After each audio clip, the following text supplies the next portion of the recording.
Welcome to Buildings and Beyond, the podcast that explores how we can create a more sustainable built environment by focusing on efficiency, accessibility, and health. I'm Robb Aldrich. And I'm Kelly Westby. I have to train these students to use technology that hasn't yet been invented, to work in jobs that don't yet exist, to solve problems we haven't yet identified. In this episode, I spoke with Patrick Hossay, who's a professor at Stockton University in southern New Jersey. Patrick's a professor in the sustainability program, and 4 of my colleagues are alumni of this program, and we keep checking back for more. It seems that they are onto something there. Patrick has quite a CV. We have a bio on the show notes page. But he started with degrees in engineering, applied technology. He was in the Navy. He worked in international relations, international development, then got 2 PhDs, historical studies, and political science. It's quite the varied background, but he really has found that it's really a fantastic fit for teaching sustainability. Combination of science and engineering, policy, history, economics really seems to be working well. We talked a lot about sustainability in education. We talked a lot about sustainability in the culture and economy overall. And we talked about education overall. Towards the end, we talked about the culture's focus on higher education, college for everyone, and how that's really not helping us. It's not really a sustainable practice. I really thought this was an interesting conversation. I really enjoyed talking with him. I started asking Patrick about Stockton University, more info on Stockton itself. And it's a really interesting sort of place. It began as kind of one of these experiments in higher education that emerged in the 60s. So when it first began, it was kind of a clothing optional campus, no grades. You know, you get the kind of thing, the model like UC Santa Cruz and a lot of other schools like that followed. Since then, it's become somewhat more conventional. But one unique thing about Stockton is it's still very much focused on teaching and quality, integrated undergraduate education. So we have this unique kind of general studies program where every student takes a third to half of their courses actually kind of in these interdisciplinary courses with titles like, science, history, and race, and, things like that sort of bring together the social sciences and the sciences, et cetera. It's a really unique kind of place to teach. And for me, it's been ideal because a degree program in sustainability that wants to connect the social sciences, the technology, the sciences all together, you really kind of can't find a more suitable habitat for that than a school that began with, a focus on alternative education and education, focused on efficacy and change and sustainability. So the department, or at least the degree program that you are most focused on is sustainability.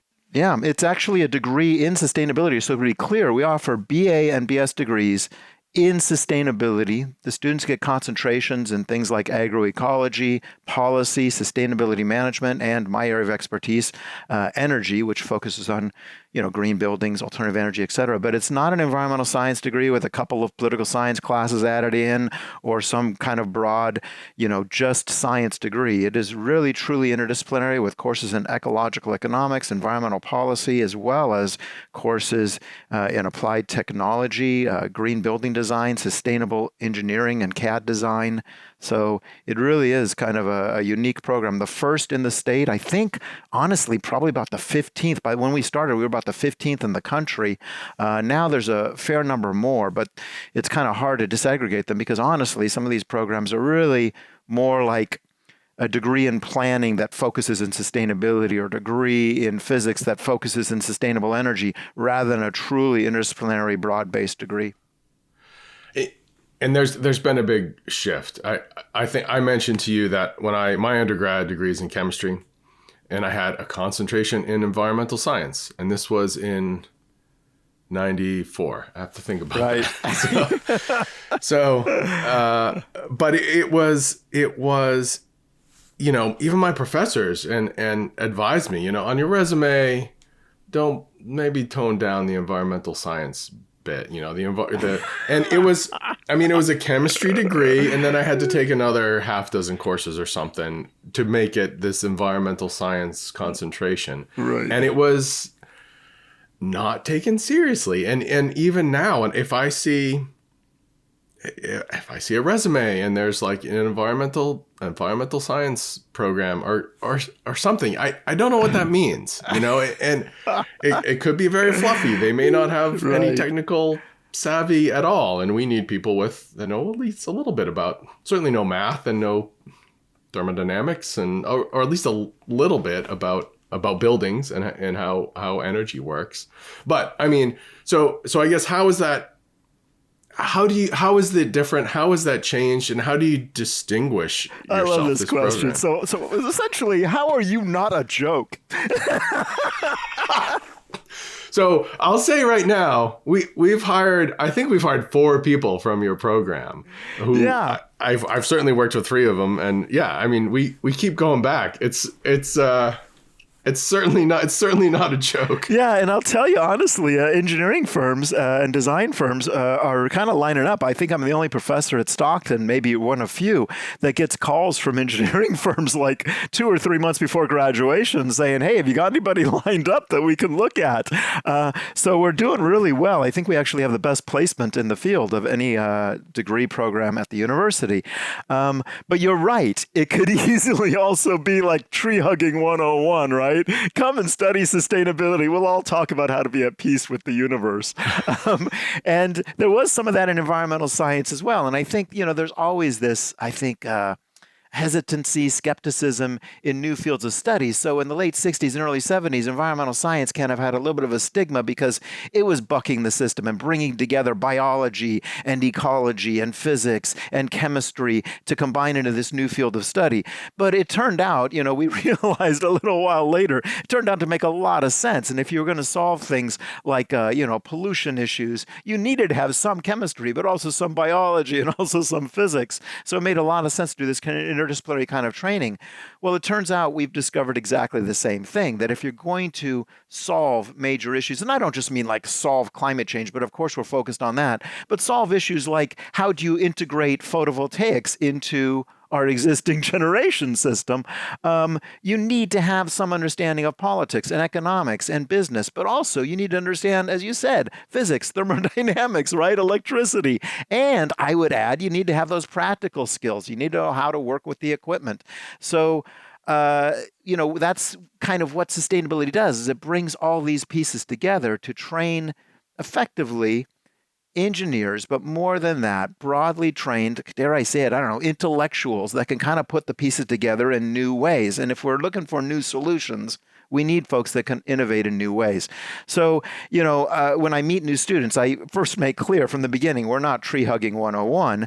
And then I also tell them, look, I want you to help save the planet, but you're not going to save the planet if you're unemployed. So my number one priority is to train you in the actual useful skills you need to make a difference in the real world as it exists. Because if you don't do that, then you're not a force, if you'd like, a force for good. And so often I get students that come in and they're kind of, a little on the progressive side or really focused on, yes, I want to be one with the universe kind of thing. But we have a couple of conversations and pretty soon they're like, I want to be one with the universe, but first I need to master thermodynamics, and that's what we want. That's, to me, empowerment. That's what allows people to kind of be changed. There might have been a little skepticism first off, but I will tell you this. When we began the program, I met with employers from around the region, engineering firms, design firms, nonprofits, municipal leaders, planners, etc., and asked all of them the same kinds of questions. What skills do you need of your new employees? What technical hands-on experience do they need? What do you need them to be able to do when they first start working for you? And we integrated that into the curriculum. So sort of baked in to the curriculum are the kind of skills real employers told us they needed from their new employees. And again, the idea is we don't save the planet if our graduates are unemployed. So how are those skills different than maybe a conventional engineering or architecture or what? You mentioned the interdisciplinary approach. And actually, let me back up. I'm a little bit. So is there is this a department or is this a program that spans several departments? Yeah, both. We have this weird kind of model. So that's a really interesting question. You almost sound like a professor when you ask that question, because that's the kind of question I get from professors, because they're trying to wrap their head around the structure of the thing. Students don't care. They're like, call it a department, call it a program, call it whatever you want, right? But the professors that I talk to in conferences are always like, yeah, how did you structure that? How do you get economists on board with scientists? So what we did is we created a new kind of department structure. Usually you hire a bunch of different academics, right? And you bring them all together, and they're all physicists, or they're all political scientists, or whatever, and they're teaching in political science. We are a department, and we do have several faculty who are experts in, for example, agroecology, environmental policy, public health, myself in energy and design, that are full-time in sustainability. However, also full members of the department are faculty across the university that are also in other departments. So for example, we have somebody in economics who's a full member of sustainability, but also in the economics program, or in political science, or in history, or in business, or in even environmental science. And so when we have a meeting, we actually have, dozens of faculty from around the university that are invited to come and participate in the design of the curriculum and in the management of the department. And so it's kind of this interesting kind of combination where we've got these tentacles out throughout the university. For me, honestly, it does two great things. One is it makes sure that we stay interdisciplinary and we get the expertise from people around the university. So in other words, I'm not trying to fake it by teaching a class in sustainability and business, which I know relatively little about. I go out and find the experts in business. They work in the business department, but then they teach courses for us as well. That's one thing it does. But the other thing it does is it kind of stimulates and catalyzes sustainability education across the university. So now the business program has an expert in sustainability that's also teaching business classes from that perspective. And economics now has an expert in ecological economics that's also teaching in economics. So it's kind of a twofer for us. Yeah, it's pretty different. I think it's pretty different. It is really different. If you were at this point, if you were an academic, you'd have a little bit of a mind blow kind of thing, like, wow, can you do that? And this gets to the question you asked about Stockton University. Yeah, we can at Stockton. I think if we were at a more conventional university, it'd be a more challenging kind of thing. Yeah, it's interesting. I don't think much about academic structures, but here we are.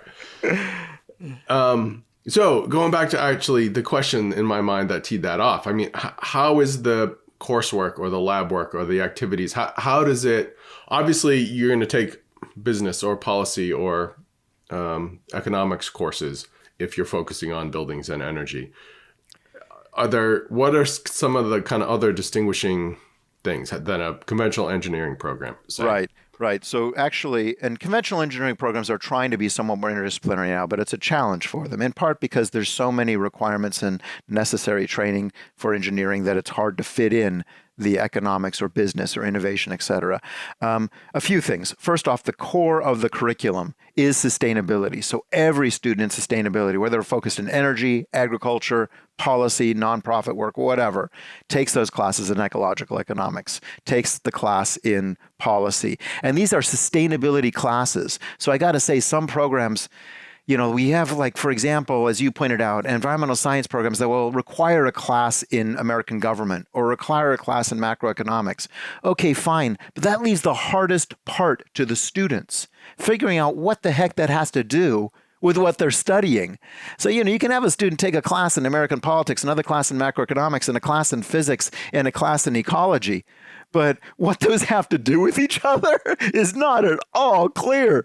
We actually have a core curriculum that kind of teaches policy as an integrated field. So it integrates in elements of technology and talks specifically about how policy speaks to technology and how it creates limits or incentives for alternative energy, et cetera, et cetera. So it's not just sort of policy in the abstract, but here's the policy and the debates about whatever, net metering or grid regulation, et cetera, that actually are going to matter when you're out in the real world. So that's one thing. The other thing is the approach to sustainability. And this is maybe unique to Stockton's kind of sustainability. But what I like to say for our students is I have to train these students to use technology that hasn't yet been invented, to work in jobs that don't yet exist, to solve problems we haven't yet identified.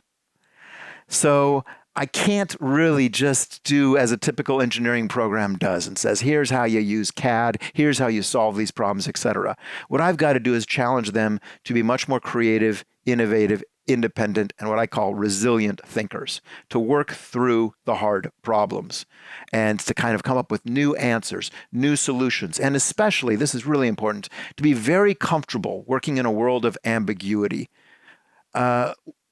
But to kind of deal with pernicious problems that have multiple possible answers, and you don't have all the information, so you kind of have to take your best shot at coming up with an innovative, creative kind of solution. So as an example to this, and this is where I'm getting into the weeds a little, but everybody remembers the physics labs you used to have where, I don't know, you shoot a ball up in the air and then measure how long it takes to get back down, or you roll a cart and measure how long it takes to stop. You're essentially measuring gravity or friction or something.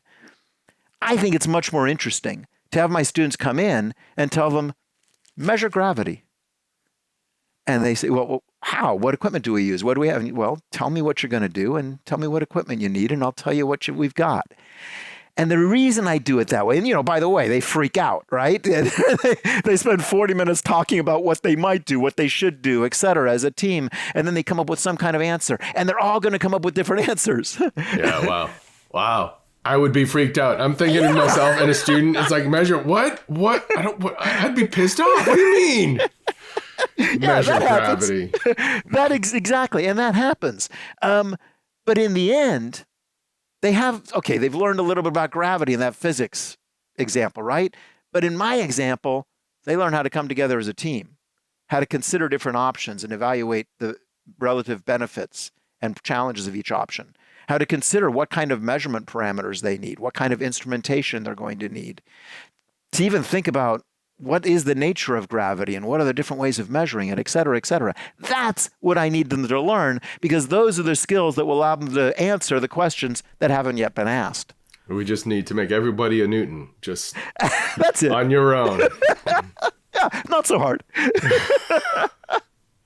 Yay.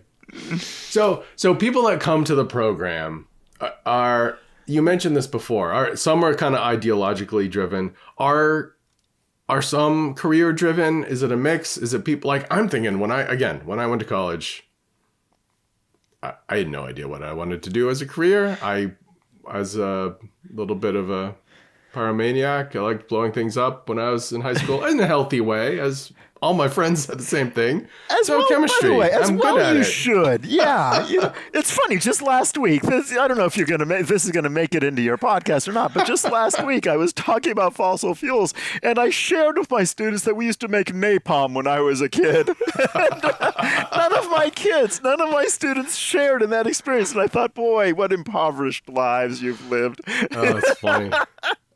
It's funny. I hang out with my high school buddies, and we're still a little bit, touch of pyromania lingers. But none of the other kids, none of the next generation seems to share that. Oh, we're going to have a huge fire. We're going to blow something up to start it. And then, whatever. What's wrong with these people?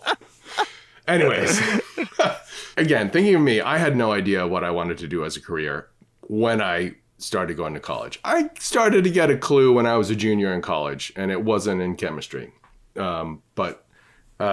So do people come with career ideas, or more ideological ideas, or something to do? I think it's interesting. There's a mix always, obviously. And by the way, I share that experience with you. I think I changed my major about 5 times as an undergraduate. So I ended up with 2 majors and I think 4 minors. Oh, wow.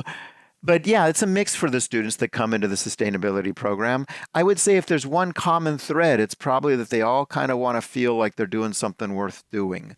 Okay. And, we kind of, to some degree, the nature of the program weeds out those that aren't highly motivated. So that's probably why they have that common thread. What I mean is, look, if you get a degree in, I don't know, biochemistry, that's a pretty rigorous degree, but all you really need to know is biochemistry.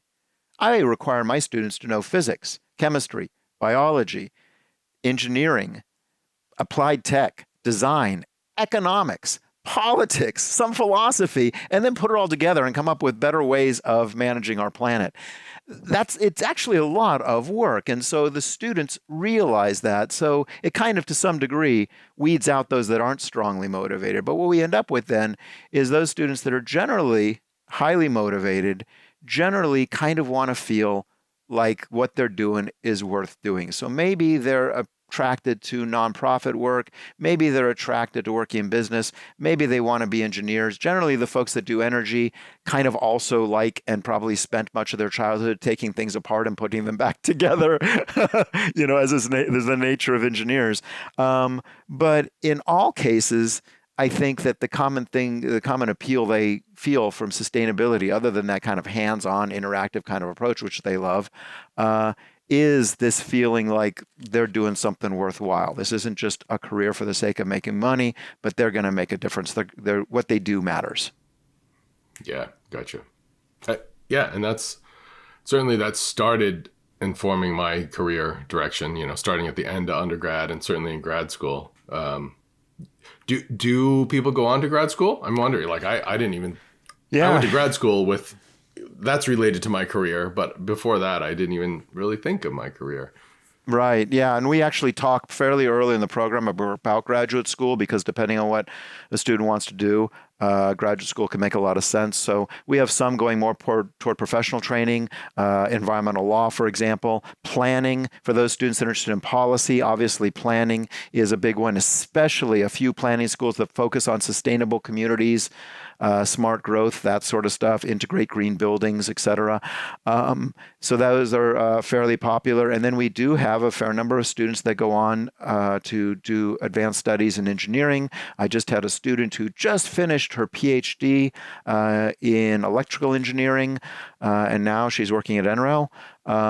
Other students do other forms of technical stuff. We've had a few go to Columbia's Earth Institute, and other interdisciplinary kinds of programs. And one graduated, this was a few years ago, but graduated from Berkeley's Energy Resource Group. So as you can imagine, coming from an interdisciplinary kind of approach, a fair number of our students, at least if they're going on into the academic or research realm, are attracted by the same kind of interdisciplinary approach, but at the graduate level. Interesting. How big is the program? How many students a year? Well, generally between, I'm not sure what the exact number is, but let's say between 35 and 70 or so, depending on the term. We're on the lower side of that now because we kind of got hit a little bit by COVID. The nature of sustainability is, 16, 17-year-old high school kids don't assume that Stockton has a sustainability program. So if they really loved physics, they might go to Stockton and say, I'm going to major in physics. And they can safely assume physics will be available at Stockton. But sustainability, they sort of have to run across. We have to proactively reach out to them, reach out to the teachers and say, hey, this is available. And COVID made it harder to proactively reach out to students. Man. Let's not get into the COVID. Yeah, that's the worst part. Right. Here I am crying. That's pretty much the worst part of COVID is our enrollment is down. Oh, man. No, but that's made it a challenge, of course. Yeah. And where do they go? You mentioned some that go to graduate programs, but what is it? I mean, with such a broad array of, an interdisciplinary field of study is the careers they end up going into similarly broad? Yeah, it's really broad. I mean, in the engineering field, we now have sort of, including, with your firm, but with several organizations, somewhat of a regular, what you want to call it, pathway for our students. And I think I even had an engineering, head of an engineering firm I talked to a few weeks ago who sort of said, I had no idea I wanted your students until I hired your students, and now I want more of your students. So, they were using engineers, and no offense to engineers, but this guy suddenly realized, oh, wow, I get somebody with engineering training who also understands the business aspects of this or also understands the economics of this. I had a student who, for example, got hired by a commercial photovoltaic firm where he's designing, photovoltaic fields. And he moved up the ladder extremely quickly, much more quickly than his bosses expected, but because he could easily wrap his head around the policy aspects that had to be covered before you put, solar panels all over an open field, and the economic aspects and things like this. So in the energy field, we're doing really well, but that's only one of our areas. In agroecology, students some of them choose to work on their own farms. In fact, we train students in agroecology. This is really interesting to me, but we train students in a form of farming that allows them to not only farm sustainably, but to produce a large yield on a fairly small lot. So ideally, when our students graduate, they could make a good living on a 2-acre farm. Huh. And that is remarkable, right? Because everybody can find 2 acres to lease somewhere. But we, in fact, our model farm on campus has less than an acre as a model of that kind of agriculture. Oh, wow. And we're producing over 10 tons of produce a year. Man. So if you do it right, there's remarkable possibilities there. So those students, some of them decide to run their own farms. Others work at other farms with this expertise. Some work in social and political organizations that deal with agriculture, or training groups, community farms, urban agriculture programs, et cetera. And then a fair number of our students, as you might imagine, get into nonprofit public policy sort of stuff, advocacy work, community organizing. And a smaller number, because it hasn't quite picked up yet, but it's starting to pick up, go into business and industry as sustainability experts. So working at the offices of sustainability for different kinds of companies, everything from ski resorts to pharmaceuticals. Oh, man. Interesting. Jeez. Yeah, everybody's kind of into this now. Unfortunately, what happened for us is there's, I think, a little bit of a delay because the large companies that are starting offices of sustainability generally started the office by hiring from within. And right. Just now that those offices are expanding their role and they're starting to look for, young recruits. Yep. That makes sense. Are other universities you mentioned there are other programs that are along the lines. I mean, is this a growing trend? Do you see other people copying you or doing similar stuff? Yes and no. I mean, is it a growing trend? Well, yeah, and I think that it will have to be. As I like to tell my students when they're feeling down, when we get kind of a loss of some sort or another, or they feel like, in terms of policy, or they feel like, are we ever really going to seriously try to save this planet? I tell my students, look, we will, because we have no choice. So at some point, by definition, we will define a sustainable community, or we will no longer be a human community. Yeah. So we're going to get there. And so my answer to you broadly, philosophically, is, yeah, of course, sustainability is going to be a major source of research and training, because we're going to have to do this. Maybe we're going to be foolish and delay longer than we should, but eventually we're going to have to do this. Now, the more immediate answer I have for you, maybe a little more satisfying, I think sustainability is probably going to develop the way, say, computer science is developed. What I mean is everybody has some knowledge of computers. Everybody, as an undergraduate, has some course that trained them in computers, maybe even a little bit of coding, that kind of thing. And then a certain number of people become experts in computers and get degrees in computer science. But it's relatively small compared to all the people that work on computers. I think that's probably the future of sustainability education. Yeah, there will be more sustainability programs that train experts in the field of sustainability. But I think the real change will be a heck of a lot more students will start seeing sustainability in other coursework, in their business classes, in their engineering courses, in their history courses, in their political science courses, and possibly do, say, minors in sustainability, and then use sustainability in a job that before had nothing to do with sustainability, right? So now, whatever, the job of, an accountant 40 years ago didn't have much to do with computers. Maybe you have to go back 50 years, but let's say 50 years ago, didn't have much to do with computers. Now it's all about computers. And I think we'll see that kind of transition in a lot of jobs where sustainability suddenly takes on a central role. And so I think we're going to see a lot of sustainability education across the curriculum, not just in focused programs. It's for that reason that, by the way, that here at Stockton, we also have both a minor in sustainability for students in other majors and a certificate in energy science so that students doing, say, physics, biology, et cetera, can also get trained hands-on in energy technology. All right. So hands-on makes me Hands-on. think of one other thing I wanted to talk about with you about. And like, it's so strange in this COVID era, or hopefully almost post-COVID era. Everybody's trying to hire. I mean, we last time I looked at our careers page, we were looking for over 20 people, and we're a firm of 125 people, and we have, we immediately want 20% more. Right. And you're not alone. But, yeah, no, I know. All industries are not only firms in our industry, but all industries, I think, are looking. The thing that I run into personally in my work, in my actual projects, is lack of trades, the workforce shortage on the trade side.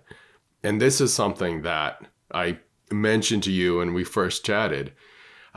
I think there's a big need for lots of people not necessarily going to higher education and getting into meaningful, profitable work in trades, which hasn't been happening. And I guess I'd wonder what your take on that is. Yeah, boy, man, do I have a lot to say. So do you have 2 or 3 hours? Okay, here, let me try to answer that from 2 angles. One is from the angle of my students at the university level. First off, I can't train them in the higher end aspects of design, of engineering, if they can't work with their hands, frankly. And I was lucky. When I first did my undergraduate degree in aeronautics, I needed to be trained as a sheet metal worker, a riveter, a welder, and a machinist before I got to take my first engineering course. So essentially, the first year and a half of my undergraduate curriculum was trade school. In fact, I was licensed, FAA licensed as an airframe and power plant mechanic as a result of my engineering training in the program. And I remember one time asking my advisor, why do we have to do this? And he said, because we have enough bad designs.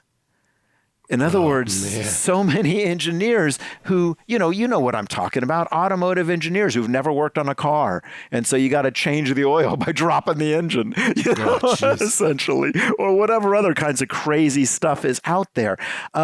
So I think that was brilliant. And I've learned from that. So my students also get that hands-on training because they can't understand the big picture of how to, say, integrate photovoltaics more significantly into the grid or whatever, design green buildings, if they can't actually understand how a building is put together, or they can't understand how a photovoltaic system is wired. So my students get a fair amount of hands-on training before they actually get the big picture. Here's the bigger challenge, honestly. And I think as a nation, we probably have made a mistake. We have focused on higher education, I think, to the detriment of the trades and the professions. And I think that's just been tragic, and it's going to be really problematic for our future. Look, I'm a university professor, so maybe I shouldn't be saying this, right? But the fact is, in my experience, probably 1/4 to 1/3 of the students that are now getting undergraduate degrees probably don't need undergraduate degrees. I teach a class, for example, in automotive technology. It's my general studies class, so it gets students from all over the curriculum that take it just to meet the general studies requirement. It's essentially an introduction to sciences through the automobile. And so I get all the gearheads.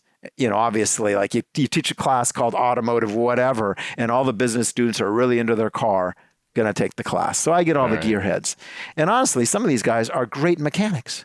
Some of these guys, it's their passion. That's what they should be doing.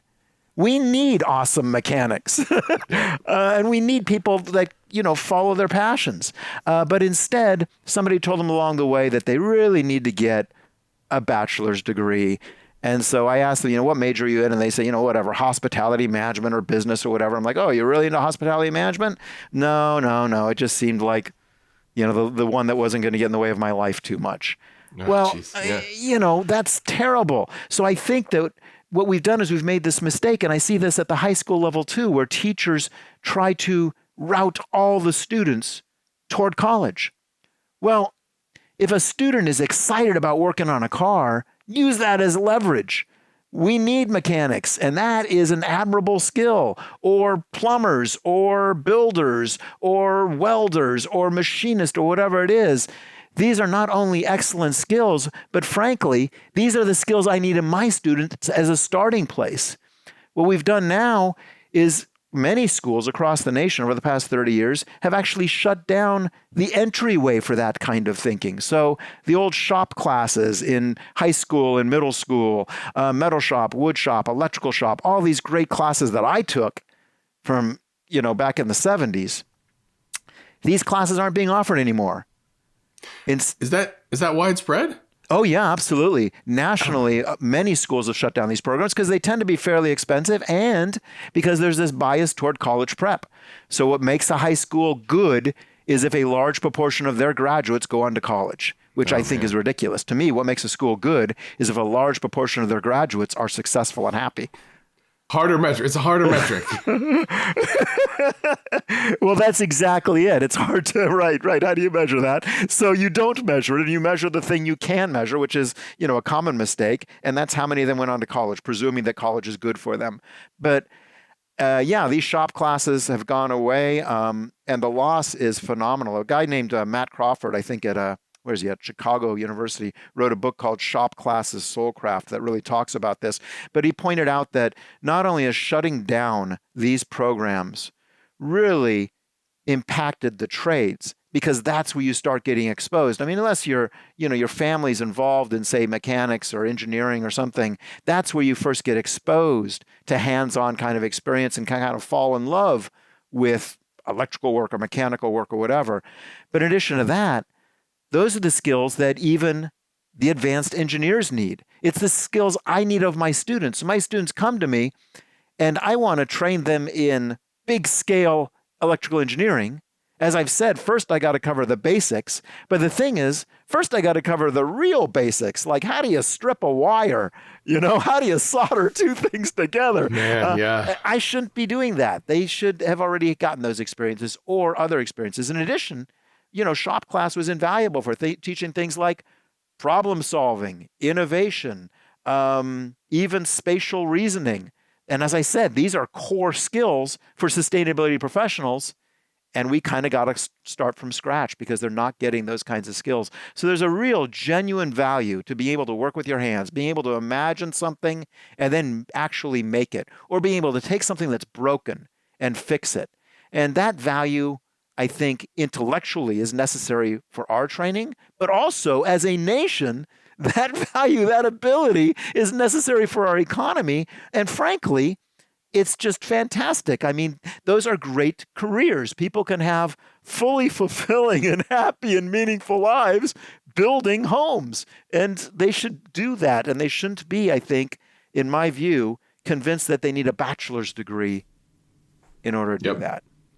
Yeah, and profitable. And you don't start your career in debt six figures. I mean, it's you can be making six figures in 5 to 8 years in a lot of trades, a lot of professions, instead of starting out your career in 5 years, $100,000 in debt or whatever.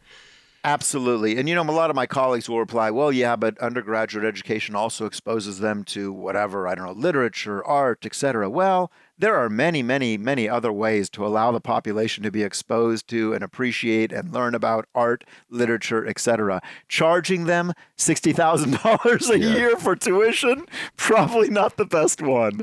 Yeah. And, I went to college straight from high school. I never considered anything else. And I don't have any regrets. I was good at it. I liked it. But, with the perspective, looking back at this perspective, that was never even an option. I mean, I never even considered, there was a time in my career, it's like, man, I could have been an electrician. That could have been great. That could have been fun for me. I started, one of my first things in kind of the energy field was working with PV again in the 90s on off-grid homes. I really got into it. It's like, yeah, I could have, instead of going to undergrad and grad, I could have been an electrician and been perfectly happy. But anyways. Yeah, I think that's true. And, in addition to that, the point I don't want to miss is, even if you had not stayed as an electrician, that training may have focused your undergrad, may have given you better background for the kind of training you got later. Yeah, and the one thing, I have a huge gap with plumbing. Like I'll run hands-on plumbing, I run away. I never. It's like, no, sweater pipe. Oh God, no, don't make me sweat anything. No, it's horrible. Well, happily, with the new fittings that are out there, you'll never need to sweat another pipe and you can still do plumbing. Nice. Cool. Well, we've touched on this a lot, but the last question we try to ask folks, if we were to talk again in 5 or 10 years, what would we be talking about? Or maybe more upbeat, what would you hope that we'd be talking about in 5 to 10 years? Right. Well, I hope that what we'll be talking about is the phenomenal growth in sustainability training as a result of our dramatic shift toward renewable energy. And I think that, that is clearly in the cards. So we're clearly moving, toward electric vehicles. We're clearly moving to alternative energy. So I think that's going to, really require that we rethink the training that's out there for engineers, for technicians, and others. But what I'd like to do, I guess, is if we talked in 5 years, it would be great if the conversation, getting back to the question you asked previously, talked about the need for sustainability awareness and education across the industry, so that not just sustainability professionals, not just electrical engineers, not just building trades folks, but accountants, historians, librarians, teachers, all need that perspective on sustainability and those kinds of integrative skills in order to do their job. That is, I hope, where we'll be within a few years.